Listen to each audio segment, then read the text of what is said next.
болатын сабағымыз математика сабағы. Математика сабағы бойынша бүгінгі өтетін тақырыбымыз қорытындылау.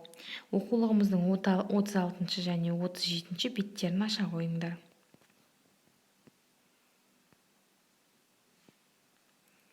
Оқушылар, дәптерімізді ашайық. Бүгінгі күннің жадын жазайық. Бүгін қыркүйектің 21-і. Жазып болсақ, астына сынып жұмысы деп жазайық.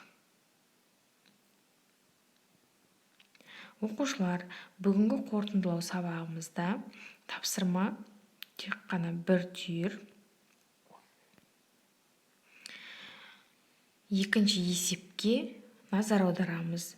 Өзіндік жұмыс, оқушылар өрнектерді жазып, және олардың мәндерін табамыз. Бірінші мысалы ретінде сендерге түсіндіріп кетемін, қалғандарын өздерің құрастыратын боласыңдар. 220 мен 320 сандарының қосындысын 420 санына арттыр десе, яғни қосамыз. Осы есепті толық шығарып болғаннан соң кері байланыс жібере қойыңдар.